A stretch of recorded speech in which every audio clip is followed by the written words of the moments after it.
मेरे सभी सम्मानित मदरसा आधुनिकीकरण शिक्षक साथियों को मेरा नमस्कार। मैं पंकज मिश्रा, मदरसा आधुनिक शिक्षक।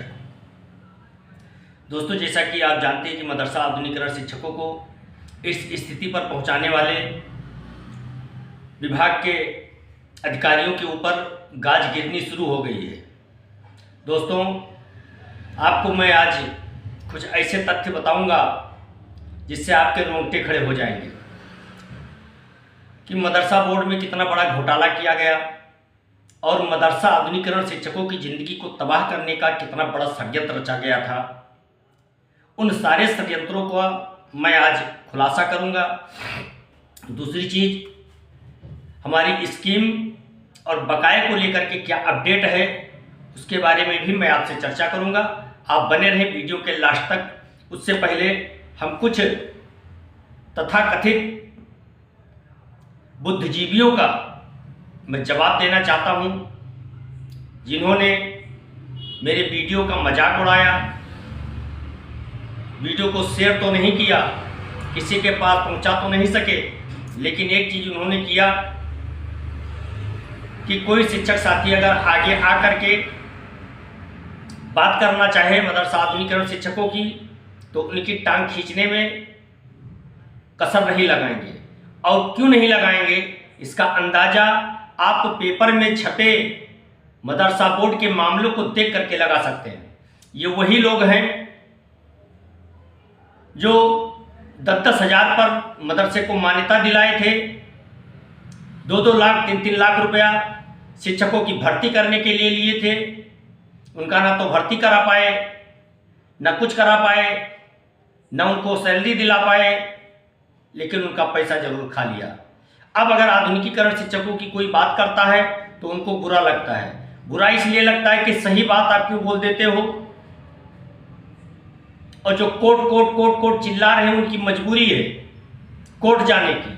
कोर्ट जाने की उनकी मजबूरी ये है कि जिन शिक्षकों से इन लोगों ने पैसा लिया था और उनको आज तक पैसा नहीं दिला पाए, उनके लिए वो एक सांत्वना है कि हम आपको कोर्ट लेके जा रहे हैं, कोर्ट आदेश करेगा, आपका पूरा पैसा हम दिलवाएंगे, ये मेरी गारंटी है।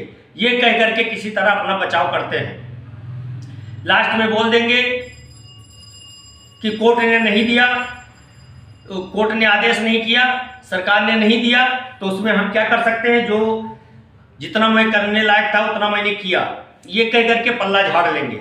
लेकिन ये सब होने नहीं दिया जाएगा, ये सब नहीं होने दिया जाएगा, क्योंकि शिक्षक किस तरह से पैसे आपको दिए हैं वो पैसे आपको सूद सहित वापस करना पड़ेगा।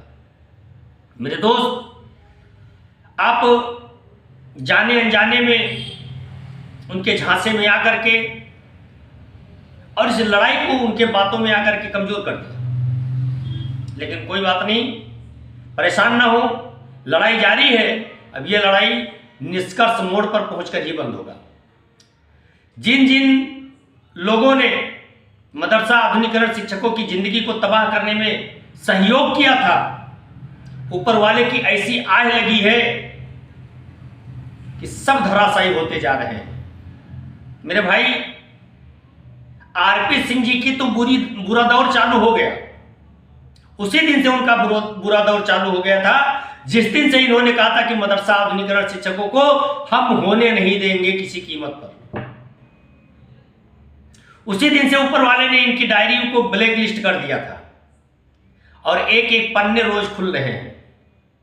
अब रिश्तेदारों की चाहे नौकरी लगवानी हो या किसी दूसरे की हो, या फिर सूचना को छिपाना हो, या सत्यार्थ सामने न लाना हो, या समय पर मामलों का निस्तारण न करना हो, ये सारी चीजें इकट्ठा हो रही हैं और इकट्ठा होकर के अब उनके ऊपर वाले का कहर टूट रहा है मेरे दोस्त, और एक एक चीजों का उनको जवाब देना पड़ रहा है।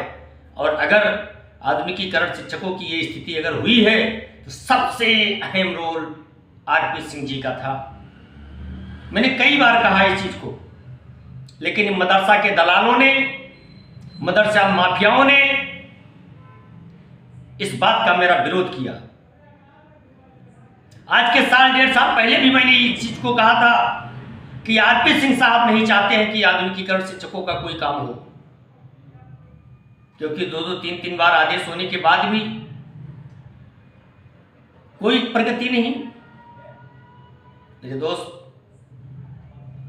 आज एक मामला सामने आया है, वो मामला बहुत बड़ा है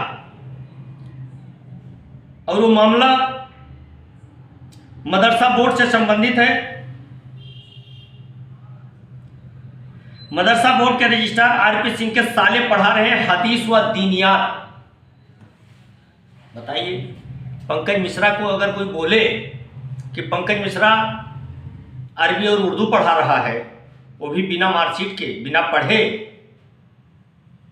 कोई विश्वास करेगा? लेकिन नहीं, ये सत्य है कि आरपी सिंह के भतीजी और उनका साला दोनों दीनियात और अरबी की पढ़ाई करा रहे थे भाई। अब सुनिए क्या क्या हुआ है। उत्तर प्रदेश मदरसा शिक्षा परिषद में कथित भ्रष्टाचार और अवैध नियुक्तियों का मामला अब विस्फोटक रूप ले लिया है। नियुक्ति पर रोक लगी थी, फिर भी नियुक्ति हुई अवैध रूप से। उस पर रजिस्ट्रार आरपी सिंह साहब का दस्तखत भी है।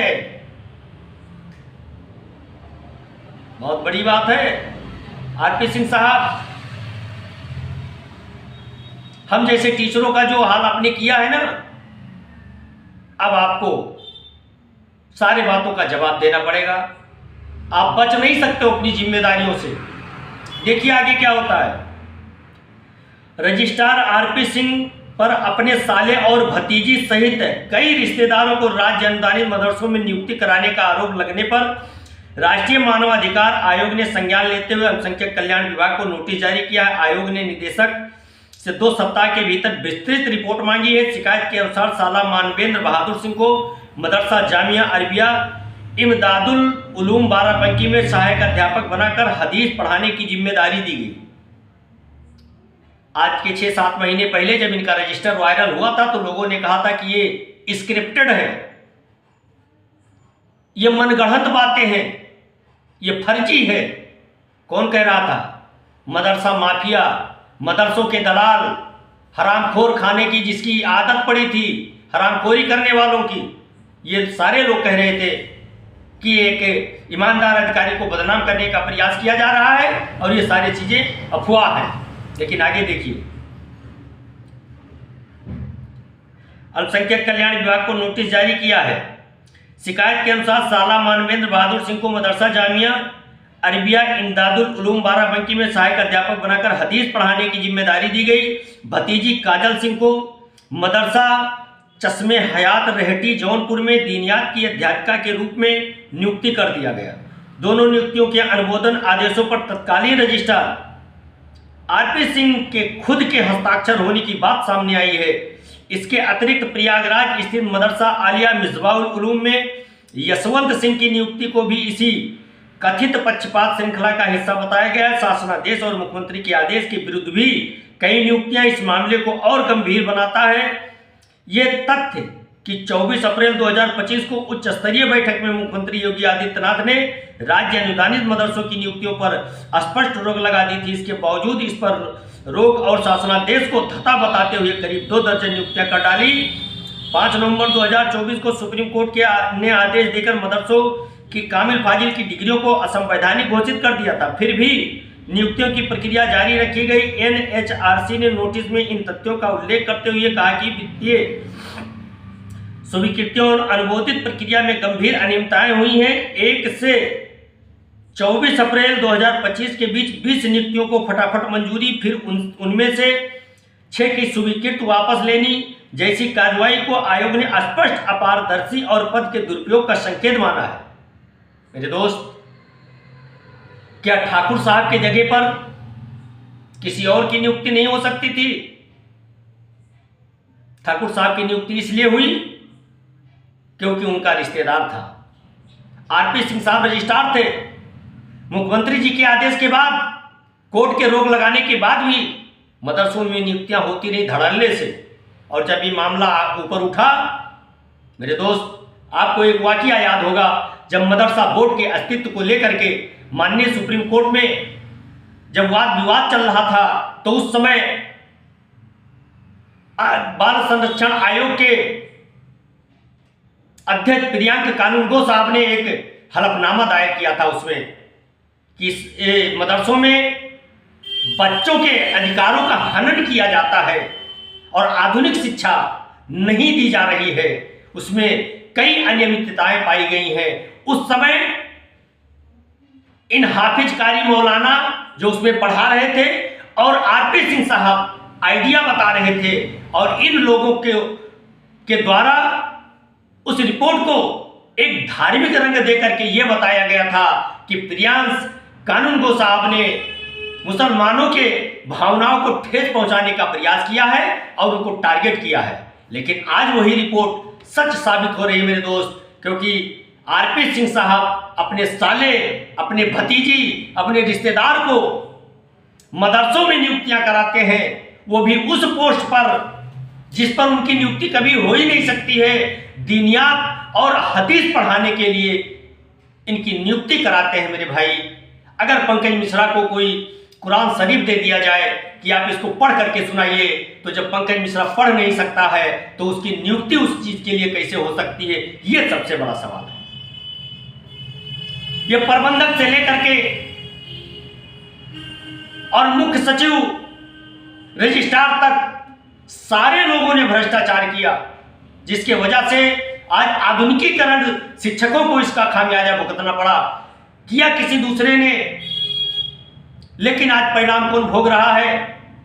जो ग्राम सभा में चंदे से संचालित मदरसे हैं, जिनको सरकार ने मान्यता दे रखा है, उन मदरसों को बंद करने का षड्यंत्र रचा गया। उन मदरसों में पढ़ाने वाले शिक्षकों के जिंदगी के साथ खिलवाड़ किया गया।